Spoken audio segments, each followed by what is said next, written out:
students, we are going to understand our first lesson in science, matter in our surrounding. This lesson including chemistry और इस lesson में हम पढ़ेंगे matter के बारे में. व्हाट इज मैटर, हमारे सराउंडिंग में मैटर किस तरीके से है और हम उसे कैसे पहचानेंगे, इस बारे में ये लेसन है. इस लेसन को समझने के लिए हमें बहुत सारे टॉपिक इसमें इंक्लूड करने पड़ेंगे. पहला तो यही है व्हाट इज मैटर, फिर next classification of matter and matter is made up of टिनी particles. इस तरीके से मैंने ये आपका लेसन बहुत छोटे छोटे टॉपिक्स में डिवाइड कर दिया है. उन टॉपिक्स के थ्रू मैं आपको इस लेसन को पढ़ाऊंगी और जो नोट्स मैंने आपके पास सेंड किए हुए हैं उनके ही अकॉर्डिंग मैं आपको इस लेसन को समझाने जा रही हूँ. तो अच्छी तरीके से आप समझें और समझने के बाद आप इसको लर्न करने की कोशिश करें, क्योंकि बिना समझे आप साइंस को नहीं याद कर पाएंगे. इसलिए पूरा फोकस आप रखिए समझने के ऊपर कि आप हर थ्योरी को अच्छी तरीके से समझ सकें. तो let's start our lesson. First topic is what is matter, कि मैटर क्या है. मैटर क्या है. मैटर को हम किस चीज को मैटर कह सकते हैं. Then everything that has mass and occupied space is called matter. वो कोई भी चीज जिसमें मास हो और जो स्पेस को ऑक्यूपाई करती हो.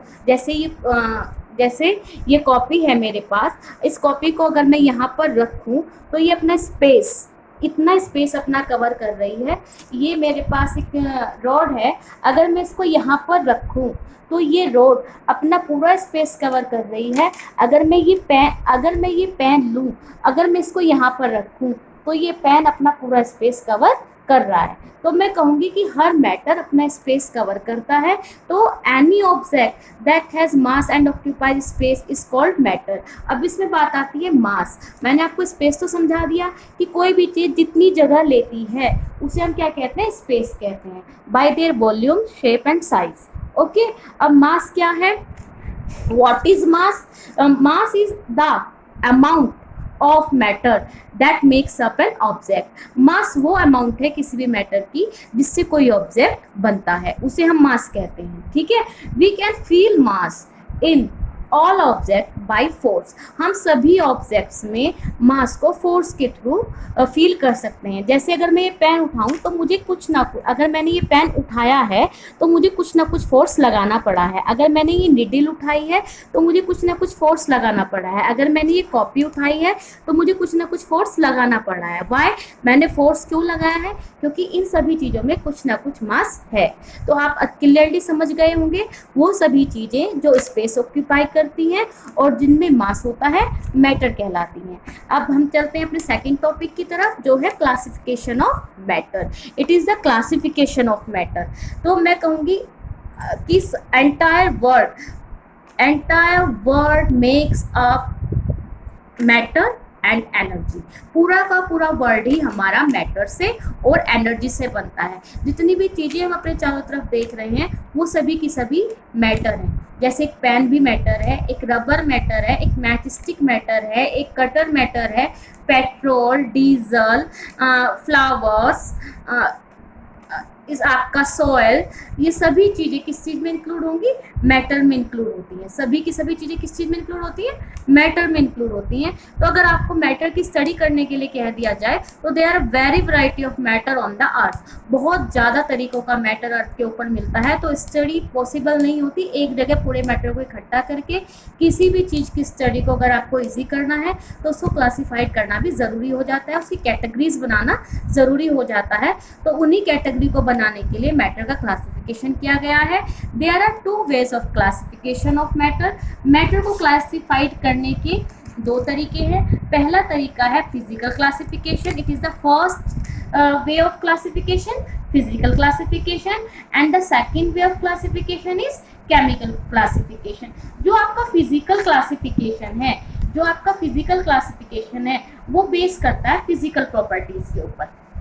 मैटर की फिजिकल प्रॉपर्टीज के ऊपर बेस करने वाला क्लासिफिकेशन फिजिकल क्लासिफिकेशन कहलाता है.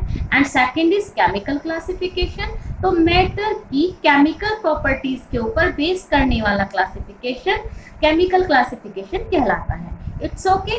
अगर मैं बात करूँ कि फिजिकल क्लासिफिकेशन के अकॉर्डिंग मैटर कितनी तरह का होता है और केमिकल क्लासिफिकेशन के अकॉर्डिंग मैटर कितनी तरह का होता है, तो मैं बताती हूँ आपको। फिजिकल क्लासिफिकेशन के अकॉर्डिंग मैटर 3 टाइप्स का होता है, solid, liquid and gas.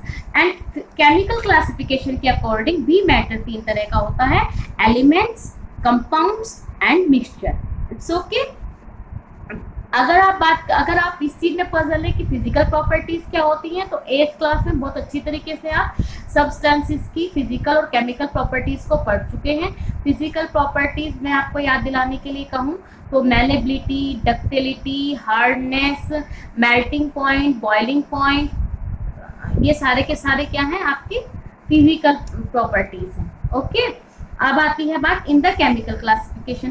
Chemical classification में भी एलिमेंट 3 तरह का होता है, एलिमेंट, मिक्सचर एंड कंपाउंड। इस क्लासिफिकेशन में जो हम मैटर को क्लासिफाइड करते हैं उसकी केमिकल प्रॉपर्टीज के अकॉर्डिंग क्लासिफाइड करते हैं। केमिकल प्रॉपर्टीज में केमिकल चेंजेस आते हैं और फिजिकल प्रॉपर्टीज में फिजिकल चेंजेस आते हैं।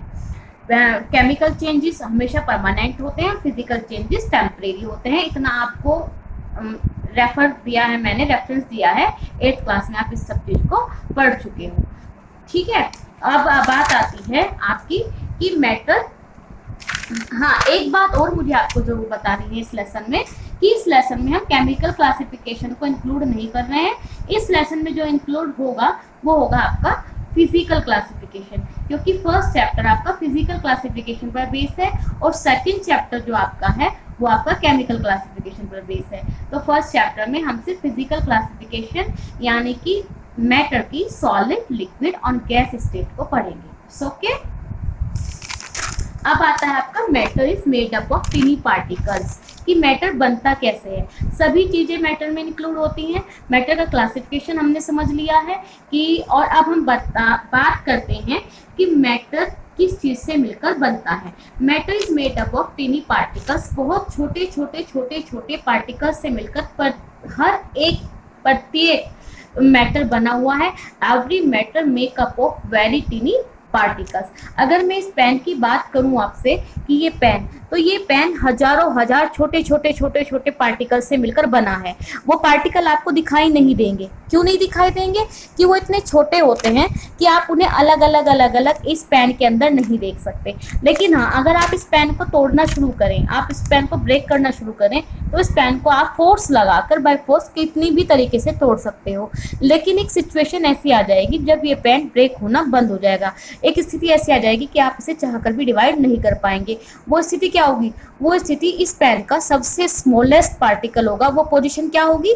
इस पेन का सबसे स्मॉलेस्ट पार्टिकल होगा जो डिवाइड होने के लिए आपको मना कर देगा कि नहीं, आप डिवाइड नहीं होना है। तो स्मॉलेस्ट पार्टिकल क्या कहलाता है? एटम कहलाता है। तो मैं कहूंगी कि कोई भी मैटर हजार छोटे एटम से मिलकर बना होता है या फिर मॉलिक्यूल से मिलकर बना होता है। अगर हम बात करें सिंगल स्मॉलेस्ट पार्टिकल की, तो दैट इज एटम। और अगर हम बात करें मोर देन 1 पार्टिकल की जो एक साथ इंक्लूड हो, तो दैट इज मॉलिक्यूल। ओके। तो मैं अब आपसे बताऊंगी कि कोई भी मैटर या तो मॉलिक्यूल्स, बहुत सारे मॉलिक्यूल से मिलकर बना होता है या बहुत सारे एटम से मिलकर बना होता है। अगर बात की जाए 1 ड्रॉप ऑफ वाटर की, 1 ड्रॉप ऑफ वाटर, पानी की एक छोटी सी बूंद कितने पार्टिकल से मिलकर बनी हुई है? तो 1 × 10⁻21 मॉलिक्यूल्स पार्टिकल्स होते हैं वाटर में। यानी कि एक छोटी सी बूंद में इतने सारे छोटे पार्टिकल हैं जिनसे वो मिलके बूंद बनी हुई है। अगर मैं 1 के आगे 21 जीरो को लगाऊं, 21 जीरो रखूं, तो शायद हम उस वाली डिजिट को पढ़ना हमारे लिए इम्पॉसिबल होगा। तो इतने सारे पार्टिकल मिलके छोटे से मैटर बनाते हैं। और इन पार्टिकल्स को हम क्या कहते हैं? एटम कहते हैं या molecule कहते हैं। It is important to that the particles which make up the matter are either atoms and molecules. It's okay बच्चों, आपको समझ में आ गया। अब ये वाली चीज मैं आपको एक एक्टिविटी से समझाने की कोशिश करूंगी। आपकी बुक में भी एक्टिविटी दी गई है कि किस तरीके से हम समझ सकते हैं कि कोई भी मैटर बहुत छोटे पार्टिकल से मिलकर बना होता है।